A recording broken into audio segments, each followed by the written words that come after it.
안녕하십니까. 혼란한 정치 시사 이슈를 술술 풀어보는 선거권의 혼술 2월 6일 화요일 오후에 인사드립니다. 자, 총선 전국 초반에 한동훈 효과, 한동훈 현상이 실질적인 영향력을 발휘를 하고 있습니다. 여론조사에서 지금 한동훈 대 이재명의 선거 구도로 바뀌고 있죠. 원래 이재명 대 윤석열 선거 구도, 그렇게 해서 정권 심판론으로 총선을 치를 작정이었지만 윤석열 대통령이 뒤로 빠지고 한동훈 국민의힘 비대위원장이 전면으로 등장을 하면서 한동훈 대 이재명 구도가 돼 가고 있는데, 그 상황에서 리더십 평가에서 우리 국민들 중에서는 한동훈의 리더십을 더 높게 평가한다는 조사 결과가 속속 나오고 있습니다. 이것은 총선에 상당히 긍정적인 영향을 미치겠죠, 국민의힘 입장에서.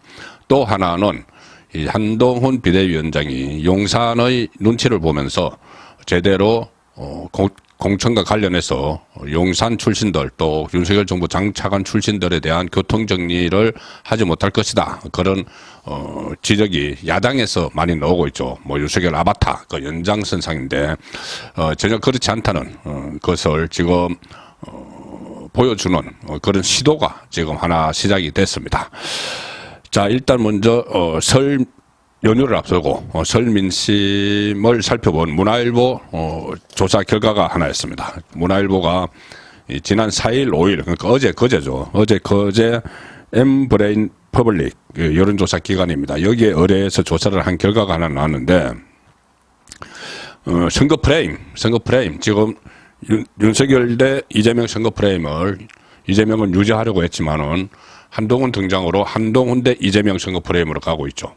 윤석열 대 이재명 선거 프레임이면은 정권 심판론, 그러니까 총선 때마다 그 국정 중반에 실시되는, 대통령 임기 중반에 실시되는 총선 때마다 나오는 그 정권 심판론을 몰고 가려고 했지만, 한동훈의 등장으로 정권 심판론보다는 야당 심판론, 특히 이재명의 사법 리스크, 이재명 심판론, 또 아니면은 민주당에 만연해 있는 8.6 운동권 특권 정치 심판론, 자, 이렇게 좀 변해가고 있는 상황인데, 지금 그러면 국민은 어떻게 생각을 하느냐, 그 여론조사가 하나 나왔습니다. 이번 총선의 성격이 뭐냐, 선거 프레임과 관련해서 이 질문에 민주당이, 이재명이 주장하고 있는 정권 심판론, 민주당이 주장하는 정권 심판론이 선거 프레임이다, 이렇게 응답한 사람은 38%입니다. 38%. 반면에 국민의힘이 주장하는 8.6 운동권 심판론, 이것을 꼽은 응답자는 30%. 일단 8%포인트가 더 정권 심판론이 높지만, 이 상당히 희석이 돼가는, 정권 심판론이 희석이 돼가는 그런 상황입니다. 이 한동훈 비대위원장이 8.6 운동권 심판론, 이런 것을 꼽지 않았을 때, 또 한동훈이 등판하기 전에는 정권 심판론이 훨씬 비율이 높았죠. 그런데 이게 지금 희석이 돼가는 그런 상황을 보이고 있습니다. 정권 심판론은 주로 40대, 민주당의 전통적 지지층이죠. 40대가 58%나 주장을 하고 있는 그런 상황이어서, 그런 상황이지만 다른 계층에서는 점차 좀 줄어들고 있는 정권 심판론은, 그것도 일종의 한동훈 효과에 따른 것이죠. 그리고 한동훈과 이재명 직무수행 평가, 이 상당히 중요합니다. 지금 한동훈의 국민의힘과 이재명의 민주당의 대결 구도가 돼가고 있는 상황에서 그 꼭대기에 있는 두 대표, 비대위원장도 대표격이죠. 이 리더십에 대한 평가가 총선에 직접 영향을 미칠 가능성이 상당히 높습니다. 자, 이 한동훈 직무수행에 대한 긍정평가가 이재명 긍정평가보다 훨씬 앞섰다.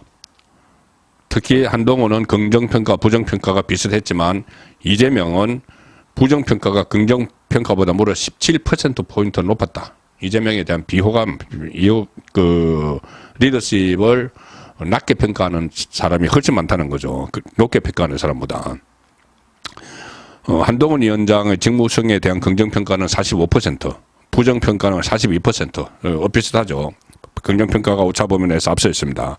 그런데 반면에 이재명에 대한 긍정평가는 36%에 그쳤습니다. 부정평가는 무려 53%, 17%포인트가 오히려 긍정평가가 낮았고, 또 한동훈 위원장은 이재명에 비해서 긍정평가 중 9%포인트가 높고, 부정평가는 11%포인트 낮다. 자, 그래서 전반적으로 한동훈에 대한 평가가 상당히 높게 나오는 상황입니다. 또 이 부분도 살펴보면 흥미로운 것이 한동훈 비대위원장에 대한 긍정평가가 이 48%라고 말씀드렸죠. 그런데 국민의힘 지지율 33%, 아니면은 윤석열 대통령 국정수행 긍정평가 이것도 34%, 이것보다 10%포인트 이상 높다는 겁니다. 그러니까 대통령의 지지율보다 훨씬 높고 10%포인트 이상 높고 국민의힘 지지율보다 10%포인트 이상 높다. 이것은 한동훈의 개인기, 총선 국면에서 개인기가 먹혀들고 있다. 이렇게 해석이 되는 것이죠. 반면에 이재명의 직무수행 긍정평가는 민주당 지지율 38%인데 그 긍정평가, 이재명은 긍정평가는 36이죠. 오차범위 내지만은 자기 당 지지율보다 낮게 나타났다. 이재명에 대한 긍정평가는. 그래서 이재명이 오히려 마이너스 요인이 되고 있다. 자, 이런 분석도 가능합니다. 지금 야권에서는 그래서 한동훈이 등장한 이후에 국면마다 어제 선점, 아젠다 설정에서 계속 국민의힘에 밀리고 있다. 이 우려도 나오고 있습니다. 뭐 정책만 봐도 철도 지하화 이런 것도 먼저 아젠다 선점을 하니까 이재명이 뒤늦게 쫓아와서 전 철도 지하화 뭐 이런 식으로 그 말도 안 되는 그런 그 흑공약을 남발하는 그런 상황이 됐죠. 아젠다를 뺏기니까. 그리고 물론 뭐 불체포 특권 포기 이런 것도 다 아젠다를 국민의힘이 선점을 하고 있습니다. 그래서 일단 64일 남은 총선까지 두 당 대표의 리더십에 대한 평가가 이 표심에 상당히 반영될 수가 있다. 그런 분석도 나옵니다. 그리고 또 특히 이재명이 어제 밀어붙였죠. 문재인의 코치를 받아서 밀어붙였는데 뭐냐면은 비례대표 선출 방식과 관련해서 준연동형제로 다시 그대로 유지하기로 변심을 해서 밀어붙였는데 거기에 대해서도 그 평가는 아주 안 좋습니다. 자, 바람직한 비례대표 선출 방식을 묻는 질문에 이 정당 득표율 그대로 반영하는 병립형 지금 바꾸려고 했던 거죠. 국민의힘이 요구를 했던 거죠. 병립형으로 해결해야 한다는 응답이 33%, 그리고 그 병립형의 일종이 권역별 병립형 도입이 24%, 합하면 병립형으로 가야 된다고 57%입니다. 반면에 준연동형 비례대표제 유지, 어제 이재명이 하기로 했던 거, 그게 바람직하다는 건 19%. 57대 19. 그러니 19%를 바람직하다고 평가한 이 방법을 이재명이 본인의 정치적 이해 덕실에 따라서 자기 대권에 유리하다고 생각을 해서 이 야권의 군소 정당들에게 금배지를 나눠주고, 비례대표 금배지를 나눠주고, 나중에 대선 때 지지를 확보하는 그런 얄팍한 계산에서 이 준연동형 비례대표제를 했기 때문에 거기에 대한 또 이재명에 대한 부정 여론 이런 것도 확산될 수가 있는 상황입니다. 여기에 이 한동훈이 이끄는 국민의힘이 지금 영남 물갈이에 본격적으로 불을 지폈습니다. 한동훈발 험지 출마 요구가 처음 나왔습니다. 오늘 국민의힘 지도부가 이 서병수, 김태호, 영남의 중진들이죠. 여기에 대해서 민주당 현역이 있는 것으로 지역구를 바꿔라. 이렇게 권고를 했습니다. 한동훈 작품이죠. 한동훈의 험지 교체 요구 1호 2호입니다. 중진 의원인 오선 서병수 부산 진갑, 그리고 3선 김태호는 경남 산청, 함양, 거창, 합천이죠. 여기에 험지 출마를 요청을 했습니다. 부산 진갑은 누구냐? 부산 진갑은 부산 진갑에 있던 서병수를 가라고 한 것은 어디냐? 낙동강 벨트. 민주당이 강세를 보이고 있는 낙동강 벨트에 포함된 부산 북 강서갑에 가라고 했습니다. 부산 진갑의 서병수에게 부산 북 강서갑에 가라고 했는데 낙동강 벨트. 여기 현역은 민주당 재선 의원인 전재수 의원입니다. 전재수. 친노죠. 전재수 의원이 재선에서 3선을 노리는 이 낙동강 벨트에 있는 부산 북 강서갑에 서병수가 가라. 부산 진갑 거기 편안하게 있지 말고. 또 한 사람 경남 산청, 함양, 거창, 합천, 김태호에게는 어디로 가라고 했나? 경남 양산 을에 가라. 여기도 낙동강 벨트입니다. 양산, 문재인이 지금 있는 곳이죠. 평산마을. 그리고 거기에 현역 국회의원이 김두관입니다. 김두관, 노무현 정부 때 행안부 장관까지 했던 또 자기 대권 주자까지 불렸던 김두관이 경남 양산에 버티고 있습니다. 여기는 김태호가 가라. 자, 이렇게 한동훈의 지도부가 권고를 했습니다. 일단 한동훈 이렇게 이야기합니다. 권고를 하고 나서 우리 당이 국민을 위해서 선거에 승리하기 위해서 선민 후사와 헌신이 필요하다. 꼭 이겨야 할 곳, 치열한 승부의장에 많은 실력 있는 분들, 중량감 있는 분들이 나가주시는 것이 국민의힘이 국민으로부터 선택받을 수 있는 길이다. 자, 빨리 영남권에 있는 일단 1차로 영남입니다.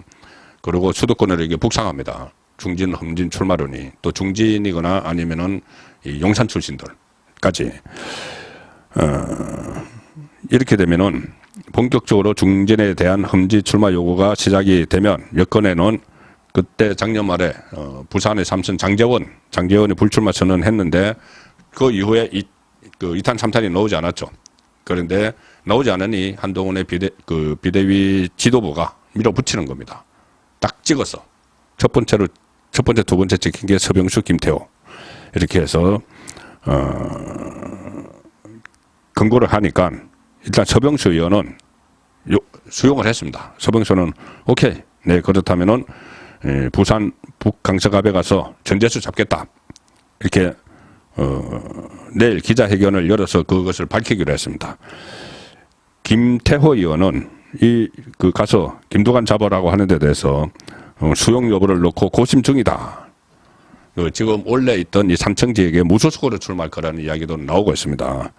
김태호 문화일보 통해서 이렇게 이야기합니다. 낙동강 벨트에서 변화를 가져오는 것으로 출발해야 승리를 장담할 수 있다는 절박한 요구를 받았다. 직접 요구를 받았다는 겁니다.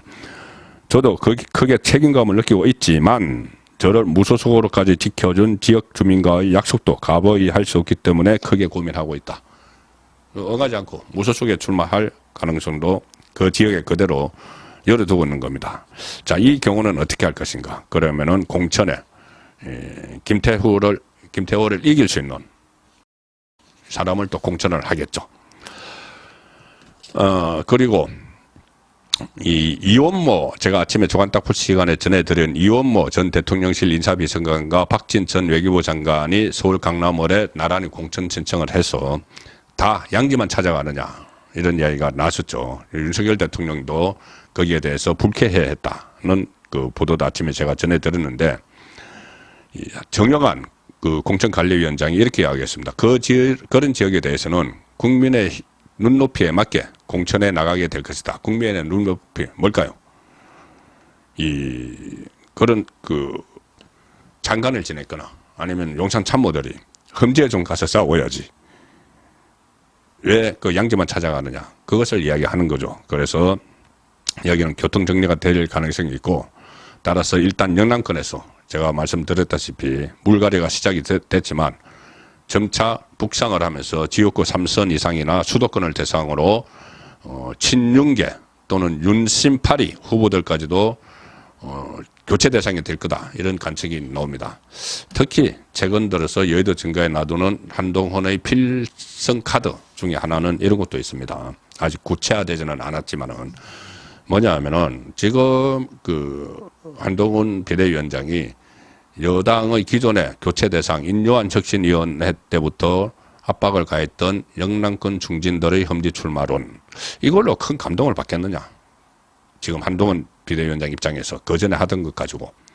그래서 나오는 것이 한동훈 비대위원장이 용산 출신 아니면은 윤석열 정부 장차관 출신 중에서 양지로 가려는 사람들에게 험지로 가라. 딱딱 몇 명을 찍어서 그렇게 하고 만약에 그것이 통하지 않을 경우에는 공천에서 배제하는 그런 비장의 카드도 쓸 수가 있다는 분석이 나오기 시작했습니다. 어떻게 될지 상당히 흥미로운 부분이고 특히 윤석열 대통령과의 1차 충돌이 있은 다음에 나오는 이야기라서 이것이 어떤 식으로 전개가 될지 지켜봐야 될 부분이 됐습니다.